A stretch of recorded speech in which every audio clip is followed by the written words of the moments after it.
ঠিক এরকমই আমরা আপনাদের দেখিয়েছিলাম কিভাবে বেআইনিভাবে হিউম পাইপ লাগিয়ে বাড়ি তৈরি করা হচ্ছে। নকশাল বাড়ির খবর আপনাদের মনে আছে নিশ্চয়ই। দেখুন, কালভার্ট তৈরি হচ্ছে আর কি, নদী পাড়ের জমি বিক্রি করা হবে, কিন্তু সেখানে যেতে গেলে কি দরকার? রাস্তা দরকার, তাহলে কালভার্ট করতে হবে। কিন্তু এই কালভার্ট করতে গিয়ে নদীর গতিপথ বদলে দেওয়া হয়েছে অভিযোগ। আমরা এই খবর দেখিয়েছিলাম 19 তারিখে, আর আজ দেখুন 22 তারিখে, ঠিক 3 দিনের মধ্যে ছবিটা অন্য, ছবিটা বদলে গেল। প্রশাসন উদ্যোগ নিয়ে নদীর উপরের ওই হিউম পাইপ ভেঙে দিল।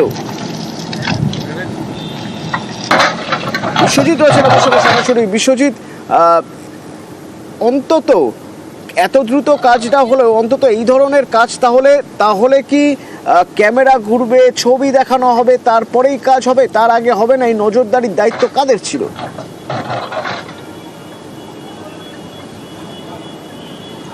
দেখো, একেবারে প্রশাসনের নজরদারি থাকলেও কিছুভাবে কিন্তু দেখা যাচ্ছে যে নিউজ 18 বাংলা আমরা খবর দেখানোর পরেই প্রশাসন আরও বেশি উদ্যোগী হয় এবং তার চেহারা কিন্তু এই বীরসিং মৌজায় ধরা পড়ল। দেখা যাচ্ছে যে নদীর একবারে গতিপথ বদলে দিয়ে নদীর উপরে আস্ত একটি কালভার্ট তৈরি করা হয়েছে হিউম পাইপ দিয়ে, পুরোপুরি অবৈধভাবে করা হয়েছে।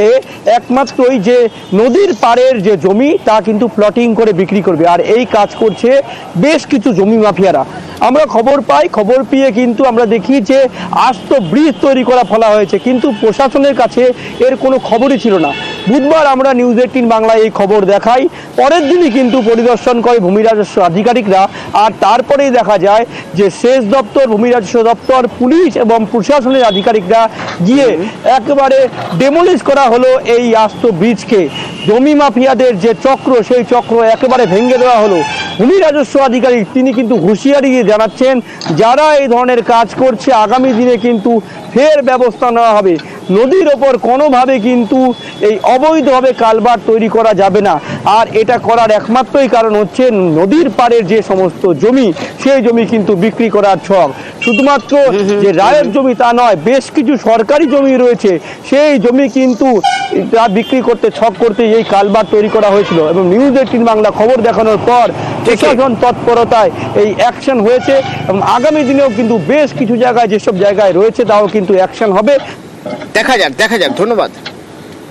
মাফিয়াদের অত্যাচার, এটা নিয়ে ভূমি দপ্তর এবং ইরিগেশন ডিপার্টমেন্ট ওদের যৌথ উদ্যোগে আজকে এই অবৈধ কালভার্ট যে বানিয়েছিল সেটা ভেঙে দেওয়া হলো।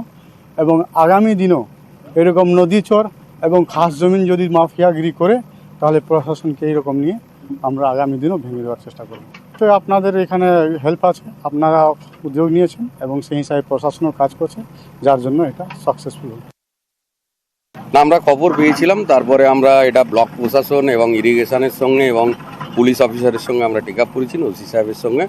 এবং আপনারা দেখতেই পাচ্ছেন যে আমরা এই কাজ বরদাস্ত করব না, ঠিক আছে? আমরা এগুলো ভেঙে দিচ্ছি এবং ভবিষ্যতে যারা এগুলো করছে তারাও সাবধান হয়ে যাক। আমরা কিন্তু কোনোভাবেই অবৈধ কাজ বরদাস্ত করব না। নকশালবাড়িতে নদীর ওপরে উইদাউট পারমিশন, প্রপার ইরিগেশনের পারমিশন ছাড়া কাজ করা যাবে। আমাদের নকশালবাড়ি থানার ওসি সাহেব আছেন, আমি নিজে উপস্থিত আছি, ব্লক প্রশাসনের আধিকারিকরা উপস্থিত আছেন, বিডিও সাহেবের প্রতিনিধিরা আছেন।